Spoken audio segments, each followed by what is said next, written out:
Every person's story has something to teach us.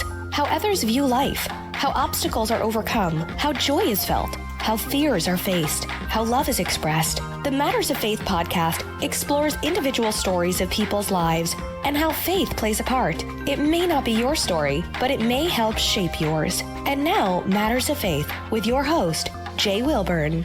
You have found the Matters of Faith podcast on Project Entertainment Network with your host, Jay Wilburn. This is episode 189.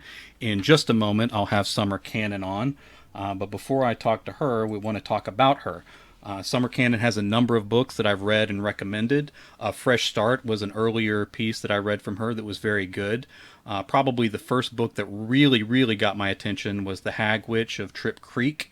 That one was excellent. She does an excellent job with family relationships within horror and just a number of storytelling techniques that really work well.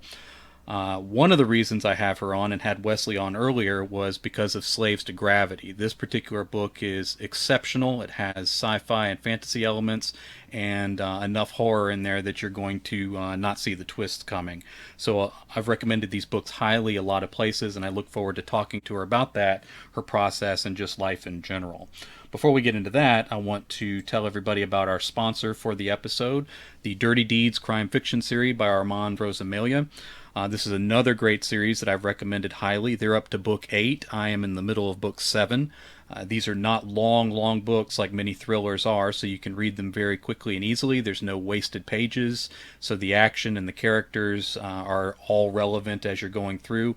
And he does a great job of putting together some unique characters in the stories that draw your attention, and it's not the same old thing that you're reading with every crime fiction series out there. So I highly recommend Dirty Deeds from Armand Rosamilia. I want to thank him for being a sponsor on this episode, and now we'll get into the rest of the episode.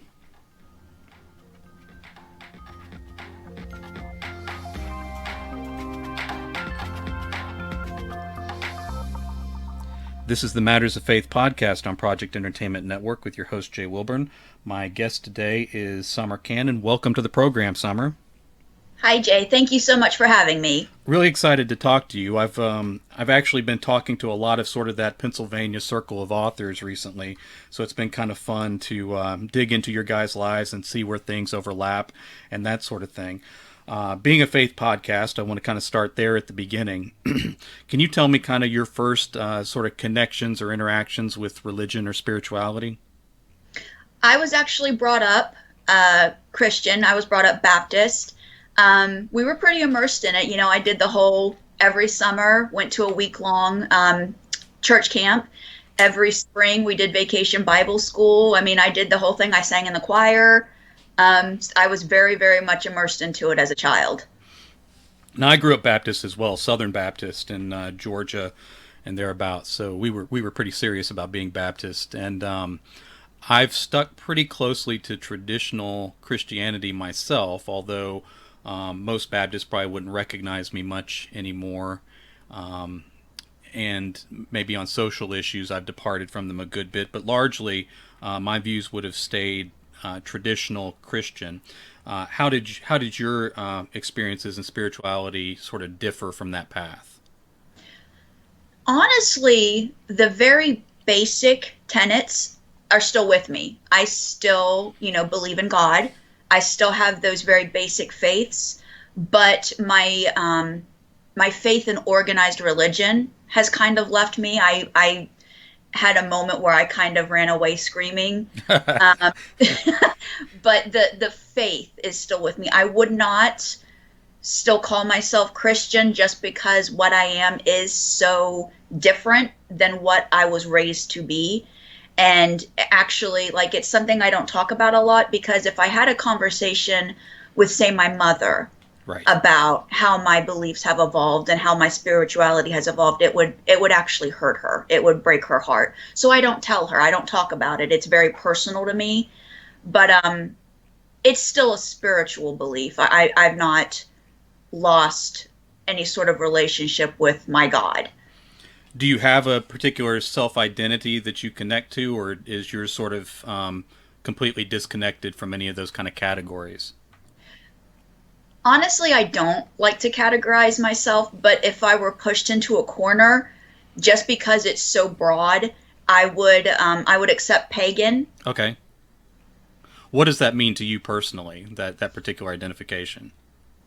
Just that I'm spiritual. I believe in a more intimate connection to the earth. It's a little hippie, Yeah, that's but fine.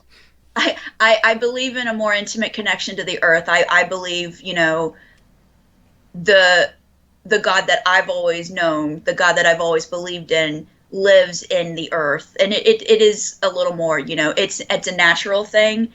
I'm not really polytheistic like I know a lot of pagans can be. I'm monotheistic, but I think pagan kind of encompasses more or less what I tend to be. Where speaking from sort of the similar background and then sort of to different places where we are now, although I think we probably agree on more things than we would disagree on, I imagine, just from the interactions that we've had. Where do you feel like Christianity kind of loses its center? Because, like you said, you there's some tenets you hold on to, and you hold on to a belief in God, but something didn't align with that in the actual organized faith that didn't work for you.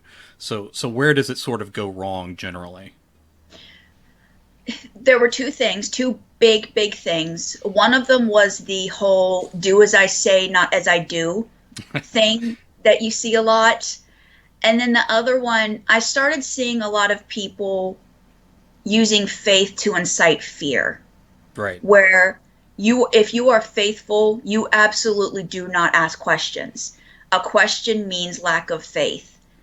And when you're listening to people telling you what to believe, and they are using your faith to instill in you a fear that locks you into what they are telling you, I can't get behind that.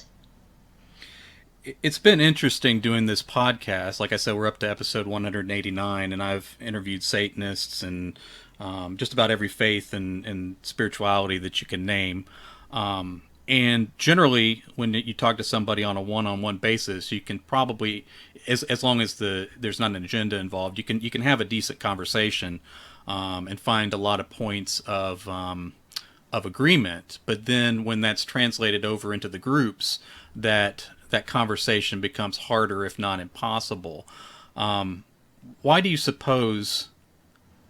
Why do you suppose there are some qualities in I guess Christianity and specifically and maybe religion more generally that work, but somehow the group dynamic or the selection of leaders or whatever it is somehow gets in the way of that? Where does it sort of not work as a group sometimes? I think the whole idea of taking care of your own starts out as a good idea, but then that whole thing becomes very insular and you start othering people. Mm-hmm.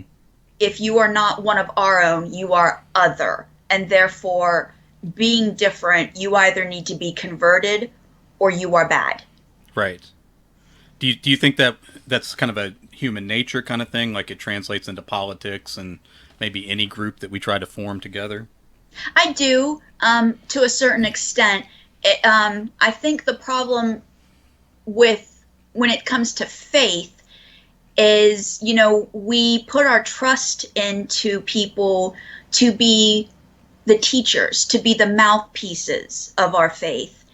And when they can tend to have an agenda and you are told never to question what they tell you, that becomes a problem, especially in a group, especially when it is so easy for anybody. I'm not above it. I don't think anybody's above it to become part of that mob.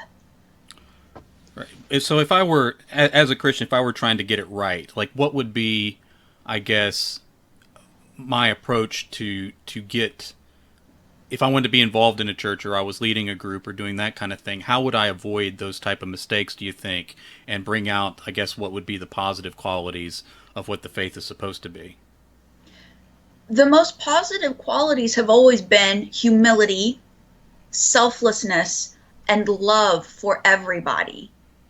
And we've lost, and I guess I'm still, as human beings, we've lost our ability for acceptance. We have gotten so bad about othering people, about putting them in outside categories that cannot touch us. And that's completely not true. And it makes us cold and unwelcoming. And that's not what any community should be, specifically not one that is so full of teaching love and forgiveness, repentance, that's important. And if you're placing people outside where they're just completely wrong, you can't have that. Something I found interesting in your writing, and then even as we were talking about this, you'd mentioned your mother and wanted to be careful of her feelings. But one thing that stands out for me in your work is the description of family dynamics, and in some cases, the horror comes from, I guess, some of those fears of like trying to keep the family together and trying to keep relationships together and that kind of thing. And part of what dug at me as a reader with some of your writing, like in Hagwitch, for example, the difficulties the married couples going through. Like I identified with the horror of the wife trying to just hold everything together, and I even identified with the husband not wanting to be the problem that was pulling everybody down, but not being able to help it, kind of thing. So that was written very, very well and kind of stuck to me as a father, husband, all those kind of things. But so it leads me to believe that family generally is fairly important to you. How big of a role has family played with you? I guess your family of origin and then the family that you have now as well. So my family of origin, I think because it was so messy, the family that I have made for myself, not saying that it wouldn't be for anybody else, but the family that I've made, my husband and my 2 children, are everything to me. They are precious to me. I really, really don't think I could go on without them, just because where I come from was very toxic. It was abusive. It was bad, like capital letters bad. And I was given nothing but examples growing up of how things could go wrong, that I wanted to fix that. Should I choose to become a parent, should I choose to bring people into this world, I would make their experience vastly different from my own. Was there a period of time where you were afraid of that? Like you didn't want to start your own family because of where you came from? Did you ever go through something like that? Yes. How did you avoid those kind of things? Because of course, one of the best ways to get a messy situation going forward is to come from a messy situation. So how did you avoid sort of that cycle and that trap? Honestly, step 1 was distancing myself from the toxic family members. The vast majority of my family I no longer speak to. They are not a part of my life. I am not a part of theirs. And it's been for the better, for my own mental well-being and for my own abilities to love, to have both self-love and love for others. To be away from them has helped that, because it got to a point where these people were nothing but triggers and these sort of pillars of bad memories for me. And having them out of my life really helped to start a healing process. Now, when you're dealing with toxic family members, sort of separating yourself from them is the right choice that very few people successfully make. How difficult was that for you to make that right choice for yourself?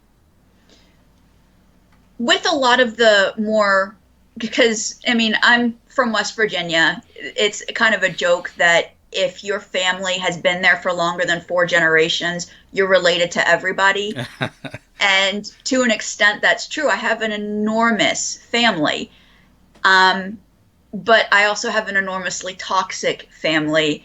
Fights, big time drama was actually very common. So it was a normal thing to go years without, your parents talking to their siblings and stuff like that. Those people were not hard to leave behind, especially after my grandmother died. She was kind of what was keeping a lot of that together. And then after my paternal grandfather died, it became easier to distance myself from that side of the family, because he was the only person on that side of the family who gave a damn about me. Right. So when he went, there was a period of mourning where I had a moment with my granny where we cried and talked about him, but there was a lifetime of hurt from her where it was almost final. It was like a goodbye, having that talk about my grandfather with her. And then with my father, honestly, that was just him overstepping a boundary. And I quite honestly just lost my temper and told him to go to hell and to never speak to me again. And I blocked him. And I honestly have no regrets about that. When did writing become a part of your life? Was it back in the midst of that, or is it something that came to you later? Before, I've always, in one capacity or another, been writing. It's always been sort of therapeutic to me because, well, I came to it through reading, like a lot of people do. Reading was my escape. I couldn't hear what people were saying to me if I was reading. I couldn't sit and stew on situations because my mind was occupied with the story I was reading. And then by the time I tell the story that I've been writing ever since I got my first theme assignment, and I think it was in third grade. And I've been writing little stories, little fantasies, about how I wish things could go. And it's always been kind of the way I release the bad parts in my mind. Is writing still that to you now, or has it changed into something else now that you're in a more stable family and one that's more loving than what you experienced before? I'm still haunted by things. Like, I don't want to be the broken person that makes my problems everybody else's problem. And writing kind of helps to vent that. But, writing is not an exorcism for me. It doesn't get rid of my demons. It helps me to get to know them better. Right. And once you know their name, you are able to have a little more control over them. And that's been really helpful. All right. What was your first book that was released? Vicky Beautiful. Okay. Tell me about that one. That one centers more on the friendship family dynamic. I've been really lucky in that I've been able to choose a lot of my family through friends. And, because I tend to lean towards horror, I like to poke at some of those. Like, when you have really good friends, you say, I would take a bullet for you, I would die for you, I would do anything for you. And I've said that about some of my lifelong friends. But then there's the question, but would you really? Really? How far would you go to do something for your friend? And that book kind of explores that.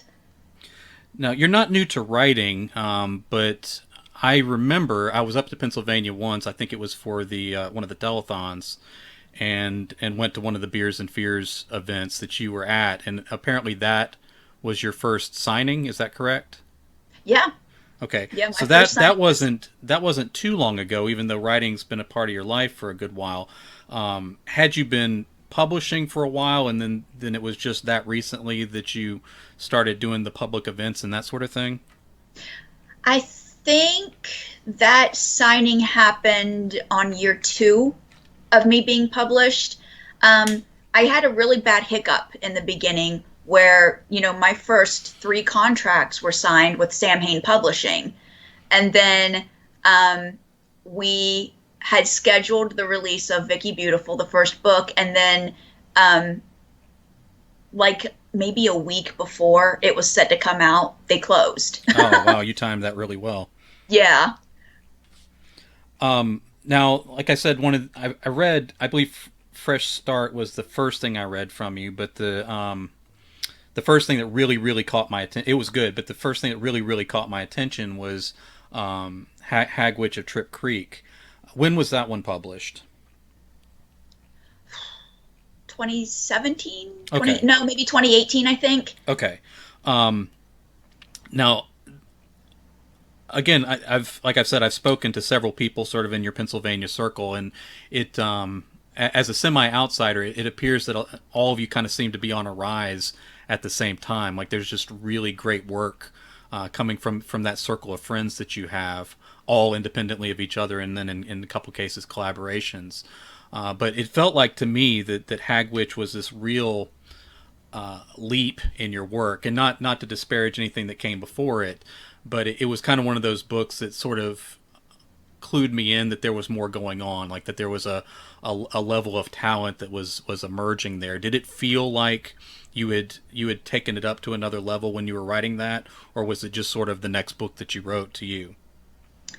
I don't really know. I know that the book that came just previously to it, Killer Chronicles, was the book where I sort of felt like the training wheels come off. Okay. Where I finally got comfortable with my own voice and just kind of let the weirdness come out.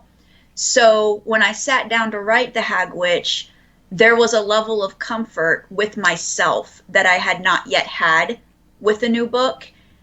And I wasn't doubting every decision that I made in that book like I had with previous ones.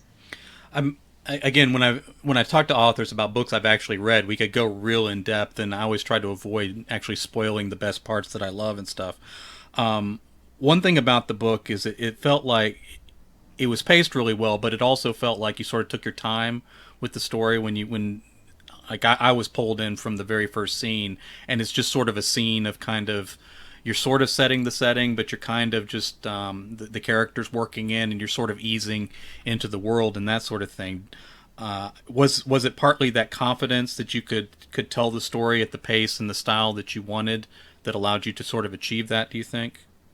I think that yes, because I knew that I was taking a chance with that sort of narrative within a narrative. And, you know, when I sent it off to the first person to read it afterwards, I was a little bit like, what are they going to think of this? Are they going to say, you got to take this outside part out because Right. the story is the one within?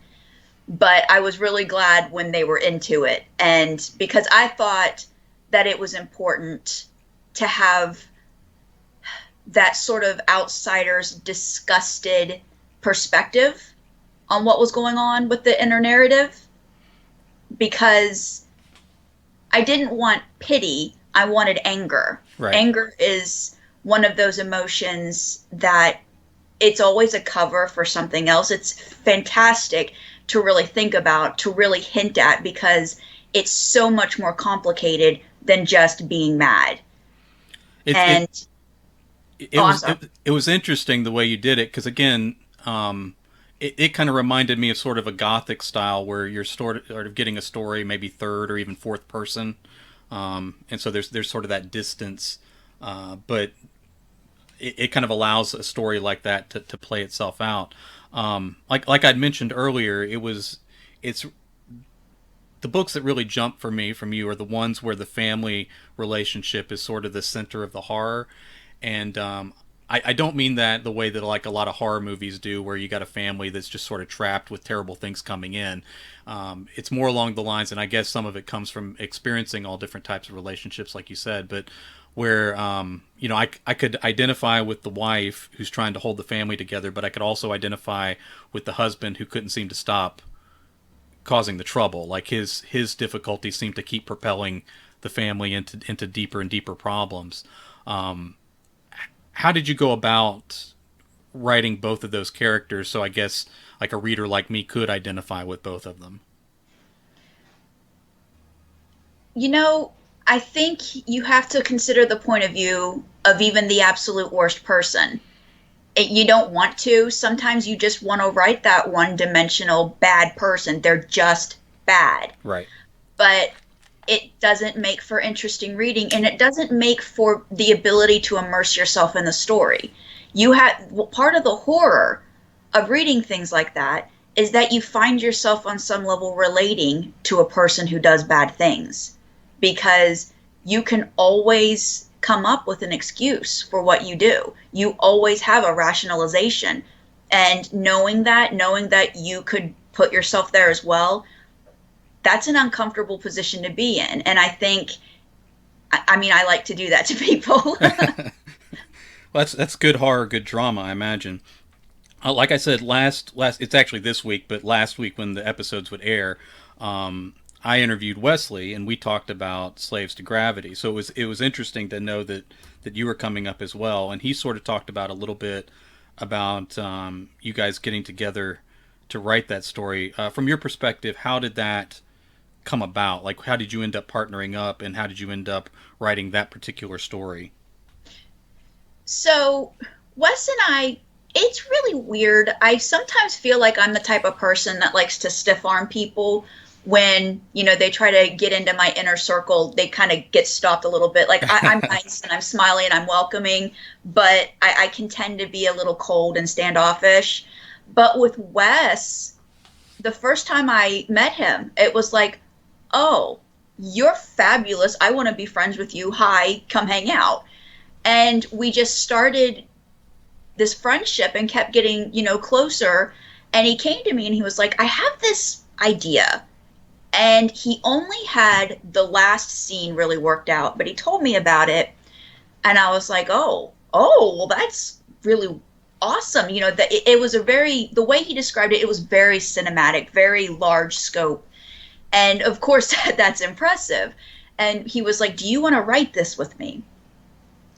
And before he said that, I was of the opinion, very certainly, that I would never want to co-write something with somebody because of my lack of confidence in myself.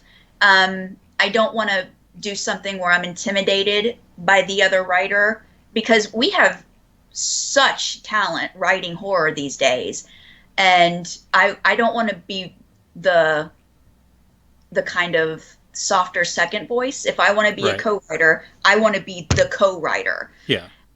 And when he came and said that, we had reached a level of comfort with each other, and we both read each other, we talk about our processes together, and we're very different, but I thought this could work. This could be complementary. This could be a really great, thing. And it turned out it was. Because it was originally Wes's idea, he kind of wanted to steer the story a little more, which I was fine with. It was like, yeah, okay. And, he would come and be like, you tried to steer it over here. Can we get back over here where the story is? And yeah, okay, sure. I was a big pain in the butt to him in the editing process, because during writing, we went kind of 15 degrees off course into a really weird territory that was very different for the both of us, but it was exciting. We were like, oh, we're going to do this. Okay, let's do this. And I think the fact that we're both lifelong fans was really good for that, because we didn't hesitate. We went for it. But because we took such a drastic change sort of in the middle, there were a lot of things previous to that had to be addressed. So the editing process, I got a notebook and filled it with notes and holes that we needed to fix and questions that needed to be answered. And I mailed it to him. And he called me and was like, what is this? But I think because we were already comfortable with each other, we were already, I think he's really good at being the idea man. He has the best ideas. He's so creative.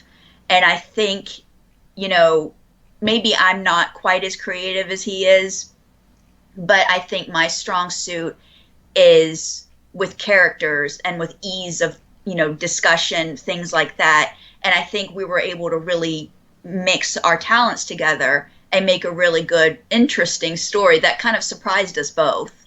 Yeah, it's a very interesting story, and when he mentioned that he had the ending and then the rest of the story had to get there, that really surprised me.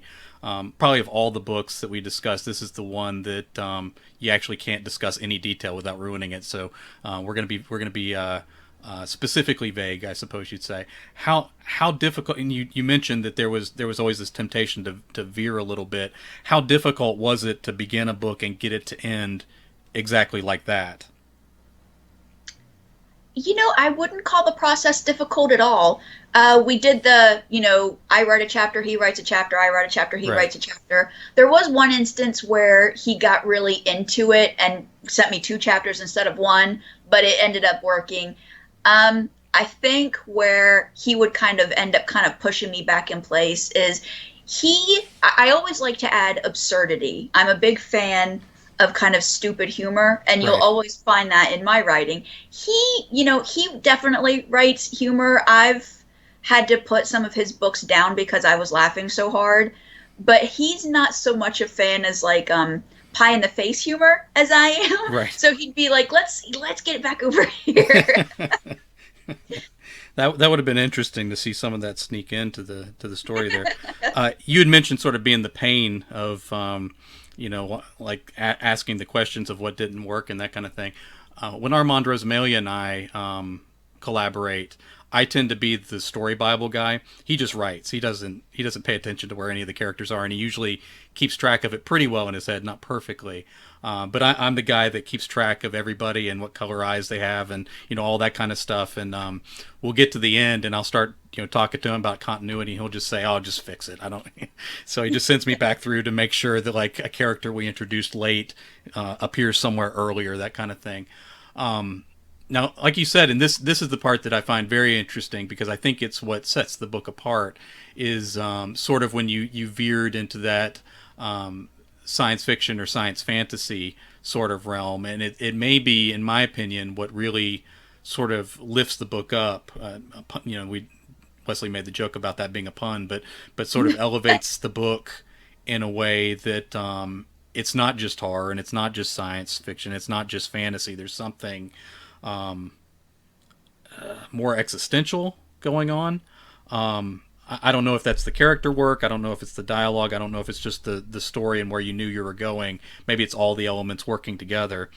And to imagine two authors making a story that's sort of, maybe complex is the best word, but that has that sort of complexity to it work is pretty fascinating to me. Was it during that middle phase where you realized you were going a little bit off that you realized that you were creating something that different, or did it sort of feel different all the way through? It always felt like this was going to be something wholly unique for both of us. When we reached that part where we knew we were taking it to be a little more sci-fi, where it's actually the story has a huge scope to it. Even in planetary terms, it's a huge scope.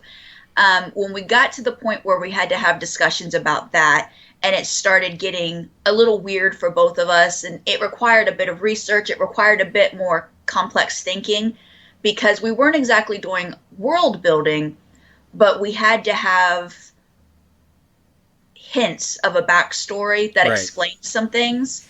That was when, like, we really knew we were doing something that we would probably never do again, go that way.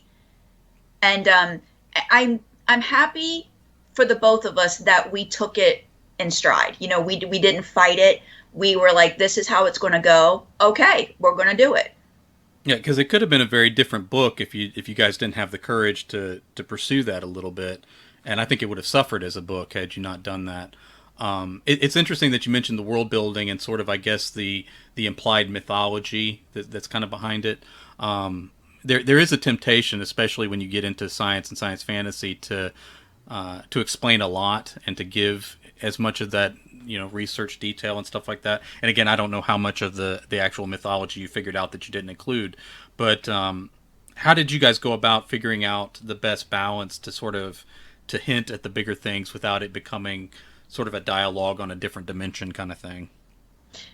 We didn't want this work to become, we had a word count in mind.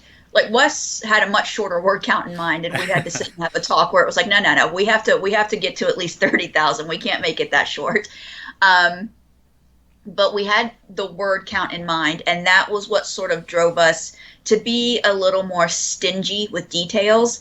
And I, as a writer, am a fan of being stingy with details anyway, because I think when you put a lot of time in over explaining things, no matter what you do to different readers, it's going to look different. It's going to sound different. It's through their own personal experience. If you're stingy with details, you're giving them more freedom to make their own story. And all you're doing is guiding them. And I think that's a good idea to do things like that, because if you're over explaining, all you're doing is wasting everybody's time. This book could have been huge. Like it could have morphed into an epic fantasy. I would have found it very difficult to hold it to the word count you guys did. There's so much to it.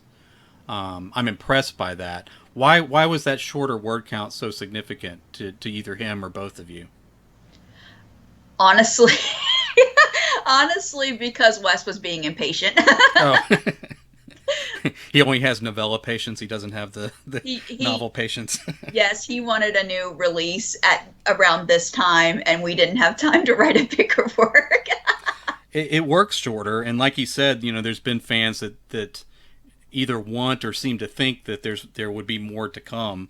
When he said it surprised me a little bit, because again, like the book ends with a pretty good ending, that I wouldn't necessarily imagine more coming along, but apparently fans want it, which is kind of a good thing.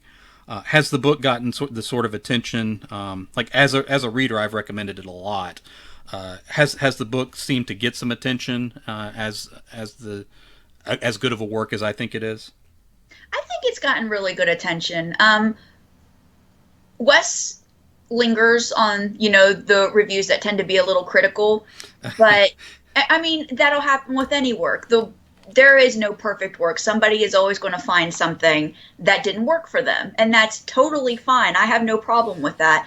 I think the reception has been largely positive. I've been very impressed with it, especially considering how weird we went. I think people have actually been very welcoming of it, which makes me very happy. Do you tend to be able to take tougher reviews easier than a lot of authors in our circles can? I don't read reviews. Oh, that probably helps a lot. Yeah. Why do you avoid them? Well, one, because I don't want to be overly sensitive, because I can be. Self-esteem being wrapped up in a work is unique to creatives, and I think I can still put out work even if someone says, her endings always suck. I hate the way she writes endings, and if I'm ignorant of that, I'm going to keep doing my own little happy thing over here. But I also tend to think, by and large, and this isn't a jab at any reviewers or anything, I think reviewers have a very important role in the whole book writing, book reading thing. I don't think reviews are for writers. I think they're for readers. Writers have a responsibility to get people who they know will be truthful to them to read their works before they put it out. And I have that. And then once it's out, it's out. It's in the world. You're done with it. What do you got coming up next, either that's ready to be released or you're just in the process of drafting out? I'm working on a Western, actually. Oh, wow. There's a lot of that going around. Yep, and I got invited to do it, and so far it's at about 30,000 words. I'm having a great time, because when I was seeing all these Westerns coming around, I sort of, at first, thought it was going to be a guy thing. But then someone approached me, and I was like, you know what? I grew up watching those spaghetti Westerns all the time. They're usually guy stories, but, one of my favorites was always Two Mules for Sister Sarah, which has kind of an ornery woman in it, and I was like, that could be fun to play with. Are you allowed to say at all who it's with? Is it? Nothing has been finalized. Like, there's been kind of a tentative handshake, but I can't say yet. Okay. I'm tempted to try to guess, but I'll try to hold off. It's interesting that Westerns have become a thing, and like I've talked a good bit, and again, that's drifting into our circles again too, but I've spoken very highly of the splatter Westerns with Death Heads Press, and how that sort of mixed the horror and even just a broad number of genres in with that. But then there's a number of I guess it's mostly horror authors. That's our common connection between a lot of our friends, but have started doing more I guess, supernatural westerns and more, even a lot of straight westerns and that kind of thing. Are you allowed to say what style of western you're creating? It will have supernatural elements to it for Okay. sure. Is that anything you've considered in the past, like before it became a thing publishers were seeking? Were you connected to westerns in any type of way? No. And, usually because I'm, well, I don't consider myself a writer that people seek out. So I have the luxury of just kind of writing the next good idea that I have. I'm not writing for a market. Right. But oddly, when I was approached to do this one, you know, I agreed because it was honestly something I immediately had a good idea. And I was like, Okay. ooh.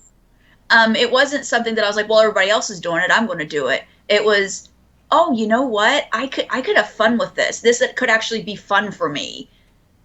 Why do you think they came to you? Like, what's the? And I don't mean that in an insulting way. Like, I obviously I've spoken highly I'm of you as so an offended. author. No, no, I'm so but like what? Like you said, you don't feel like you're somebody that gets invited to a lot of things. So why do you think sort of this was the thing that they said, oh, Summer, that's who we're going to go to? two reasons. They needed a woman, Well, there you go. and someone recommended me. Someone was like, "Oh, you need someone else? Go ask Summer." It's fascinating. It's fascinating to get invited to a genre like that. I look forward to seeing where that comes out. I realize that's pretty far down the road. Anything else that you kind of have in the works or looking towards at this point? No, not really. I'm just kind of we're at a place where we're just kind of floating in the wind right now, trying to get hooked on something, but I don't know. Interesting. Do you tend to do one project at a time? Like, are you sort of locked in on one thing and you get that completed before you move on to something else? I'll do one big project at a time. I do a lot of anthologies, so I'll do like one big project, but then I'll work on a short story because when I do short stories, my short stories are short. They're Okay. usually no longer than 2,000 words, so I can, slip one of those into the whole process in the meantime. Writing short stories is kind of a lost art. People are kind of getting in the habit of writing longer short stories these days. How often are you writing short stories? Is it sort of a constant thing, like you're rolling to one to another, or? Not quite constant, but it does sort of sometimes feel like a deluge of, requests or invites, which I'm very flattered that I'm at that point where I get emails, hey, we're putting out this anthology. Do you want to submit? And it's like, oh, yay, I'm part of the family now. Yay. But it does happen a lot where I had to turn one down and I still feel really bad about it. But I was in the middle of like 5 different things at the time. But I really, really, really love writing short stories. I've always been a fan of anthologies and collections. I think short stories really show a writer's mettle. I've found that if you can write a fabulous short story, everything else you write tends to be really great too. So that's one of my favorite ways to become acquainted with new authors is through anthologies and things like that. And I've found that, not that I'm not bragging about myself, but I have fun writing short stories. I have fun, knowing where to leave the reader hanging, and it's my own little sadistic side. How does the process differ for you, like when you're creating a short story versus a longer work? It doesn't really differ. Okay. I'm a pantser. I'm not really an outliner. I think that with short stories, it'll tend to be like with one of my longer works, think of it like a cake. The short story is just a piece of that cake. But instead of cut out in a wedge, it's the piece cut out in the very center. Writing a 2,000 word, like consistently coming up with 2,000 word short stories implies some sort of organization, even if it's just mental. Like if you're a pantser, but you kind of have an idea what the story's about, how quickly do you get to the point where you realize where the story's going to begin and end and all of that? I have to sit and think about stuff for a little bit. I have to let it cook for a little bit before I actually sit down and write out that first sentence. So by the time I've actually sat down and started on it. It's been in the works in my head for a little while. Um, I just sort of go with it. I know the very basic things that I want to happen, and then it's just basically working that out in the keyboard. I it is very basic. The thing that's most important is knowing how it ends, knowing the climax. And once I've got that, honestly, the rest of it's pretty easy. Do most of your short stories tend to be horror, or is that sort of a place where you play with other genres? I tend to make them horror. I think some of the most devastating stuff that I write tends to be in my short stories. Do you experiment in short stories in a way that you wouldn't with longer works? Like, are there more things that you would explore with a short story than with, say, a novella? No, that would be a good idea. That would be a brave thing to do, because with the love of lack of words that I have, that would be showing some real backbone to experiment with that lack of words. I should try that. I think you're doing fine, so don't think I'm trying to give you advice or anything. It's okay. Okay, before we go, can you tell people where they can find you? Um, I'm all over. I'm on Twitter at Summer M. I'm on Instagram. You can like my Facebook author page. If you try to friend me on Facebook and I don't know you, I probably won't accept it. But I am out there, and I'm nice, and I'm happy to talk. All right, excellent. And once again, I highly recommend that people check out Slaves to Gravity and Hagwitch of Trip Creek, and basically anything that Summer's name's on. But those are probably the two that I've recommended the most. Thanks for being on, Summer. Thank you so much, Jay. All right. Before we go, I want to remind everybody that our sponsor for this episode is the Dirty Deeds series by Armand Rosamilia. Great crime fiction series. And again, I said I'm up to book 7. He's on book 8. And as soon as I'm done with book 8, I'm going to want book 9. So this is a series that you can go through pretty quickly. And the characters and stories and such are worth your time. So we thank Armand for being a supporter on this episode. And I look forward to talking to everybody again next week.